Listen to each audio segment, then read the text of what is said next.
ট্রেডিংয়ের আসল খেলাটা কি বলুন তো? ঠিক সময়ে মার্কেটে ঢোকা আর ঠিক সময়ে বেরিয়ে আসা।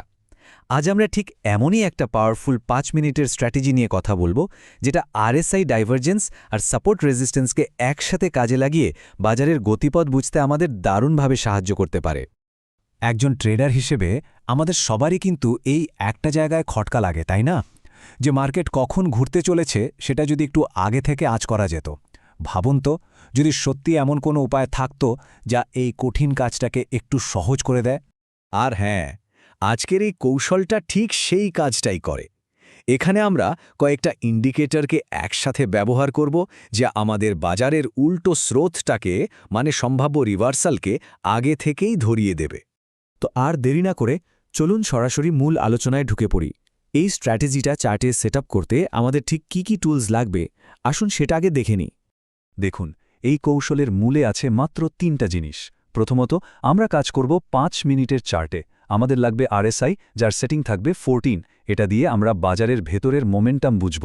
দ্বিতীয়ত, আমরা হাতে করে সাপোর্ট আর রেসিস্ট্যান্স লেভেলগুলো আঁকব, মানে যেখান থেকে প্রাইস ঘুরে যেতে পারে।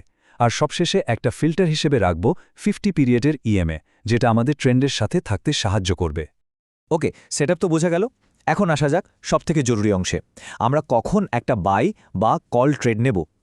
এর জন্য কিছু নিয়ম আছে, চলুন এক এক করে দেখে নিই। একটা পারফেক্ট বাই এন্ট্রির জন্য এই 4টে শর্ত কিন্তু একসাথে মিলতে হবে। একটাও যদি মিস হয়ে যায় তাহলে কিন্তু হবে না। সবার আগে দেখতে হবে মার্কেট যেন 50 ইএমের ওপরে থাকে, মানে ট্রেন্ড আমাদের পক্ষে। 2 নম্বর, প্রাইসকে একটা শক্ত সাপোর্ট লেভেলে আসতে হবে। 3 নম্বর, আরএসআইতে একটা বুলিশ ডাইভারজেন্স দেখা দিতে হবে। এটাই আমাদের আসল ক্লু। আর ফাইনালি, একটা পাওয়ারফুল বুলিশ ক্যান্ডেল দেখে আমরা এন্ট্রিটা কনফার্ম করব। এখন হয়তো ভাবছেন এই বুলিশ ডাইভারজেন্স জিনিসটা আবার কি? খুব সোজা ব্যাপার। ধরুন চার্টে প্রাইস নতুন একটা লো তৈরি করে নিচে নামছে, কিন্তু নিচের দিকে আরএসআই ইন্ডিকেটরটা আর অতটা নামতে রাজি না, মানে প্রাইস নামলেও সেলারদের শক্তি কমে আসছে। এটাই একটা স্পষ্ট সিগন্যাল যে মার্কেট এবার হয়তো ঘুরে দাঁড়াবে। আর যখনই এই সব নিয়ম মিলে যাবে আর আমরা একটা বাই ট্রেড নেব, সেটার এক্সপায়ারি টাইম হবে ঠিক 5 মিনিট। তো বাই সাইডটা তো আমরা বুঝলাম। এবার চলুন মুদ্রার উল্টো পিঠটা দেখি। একটা সেল বা পুট এন্ট্রির জন্য আমাদের কি জিনিস খুঁজতে হবে? নিয়মগুলো কিন্তু প্রায় একই, শুধু সব কিছু হবে উল্টো। ঠিক বাইয়ের মতোই সেল এন্ট্রির জন্য আমাদের 4টা শর্ত মেলাতে হবে। প্রথমত, মার্কেটকে থাকতে হবে 50 ইএমের নিচে, তার মানে আমরা ডাউন ট্রেন্ডের সাথে আছি। দ্বিতীয়ত, প্রাইসকে একটা গুরুত্বপূর্ণ রেসিস্ট্যান্স লেভেলে পৌঁছাতে হবে। 3 নম্বর, আরএসআইতে একটা বিয়ারিশ ডাইভারজেন্স তৈরি হবে, যেটা আমাদের মেইন সিগন্যাল।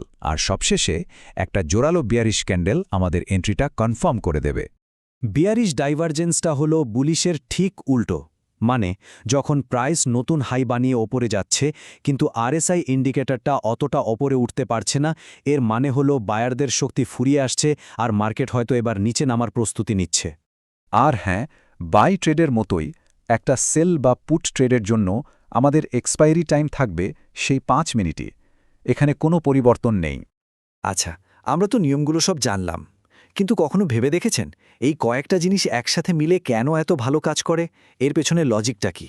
চলুন সেটা একটু বোঝার চেষ্টা করি। আসলে এই স্ট্র্যাটেজির প্রত্যেকটা পার্ট একটা ফিল্টারের মতো কাজ করে, যা আমাদের ভুল সিগন্যাল থেকে বাঁচায়। যেমন ধরুন, ডাইভারজেন্স আমাদের একটা আর্লি ওয়ার্নিং দেয়। সাপোর্ট বা রেজিস্ট্যান্স লেভেলগুলো আমাদের রিস্ক কমায়, কারণ আমরা একটা ভালো পয়েন্টে এন্ট্রি নিচ্ছি। ইএমএ ফিল্টারটা আমাদের ট্রেন্ডের বিপরীতে যাওয়া থেকে আটকায়। আর সবশেষে কনফার্মেশন ক্যান্ডেলটা হলো আমাদের ফাইনাল চেকলিস্ট। এই সবকটা ফিল্টার যখন একসাথে মিলে যায়, তখন একটা হাই কোয়ালিটি ট্রেড সেটআপ তৈরি হয়। শুনুন, যত ভালো স্ট্র্যাটেজি হোক না কেন, ডিসিপ্লিন ছাড়া কিন্তু কোনো লাভ নেই। তাই চলুন এবার সবচেয়ে জরুরি কিছু নিয়মকানুন দেখে নেওয়া যাক, যেগুলো কোনোভাবেই ভোলা চলবে না। এই কয়েকটা কথা একদম মাথায় গেঁথে নিন। যখন মার্কেট সাইডওয়েজ চলে, মানে কোনো নির্দিষ্ট দিকে যায় না, তখন এই স্ট্র্যাটেজি ব্যবহার করবেন না। খুব ছোটখাটো বা দুর্বল ডাইভারজেন্স দেখলে সেটাকে পাত্তা দেবেন না। আমরা শুধু স্পষ্ট সিগন্যাল নেব। আর সবচেয়ে বড় কথা, সবসময় একটা শক্তিশালী লেভেল থেকে এন্ট্রি নেন আর নিজের মানি ম্যানেজমেন্ট প্ল্যানকে অক্ষরে অক্ষরে পালন করুন। আর এটাই হলো সাফল্যের মূল চাবিকাঠি। দিনে 10টা ট্রেড করার কোনো দরকার নেই। ধৈর্য ধরে অপেক্ষা করুন আর দিনে মাত্র 2 থেকে 3টা ভালো পরিষ্কার সেটআপ পেলেই ট্রেড করুন। মনে রাখবেন, কোয়ান্টিটি নয়, কোয়ালিটিই আসল। তাহলে শেষে এটাই বলার, স্মার্ট ট্রেডিংয়ের রাস্তাটা কিন্তু দুটো জিনিস দিয়ে তৈরি, একটা হলো সঠিক কৌশল আর অন্যটা হলো সেটা মেনে চলার মতো কঠোর শৃঙ্খলা। এই স্ট্র্যাটেজিটা আপনাকে সে কৌশলের পথটা দেখিয়ে দিতে পারে, কিন্তু শৃঙ্খলার দায়িত্বটা কিন্তু আপনাকেই নিতে হবে।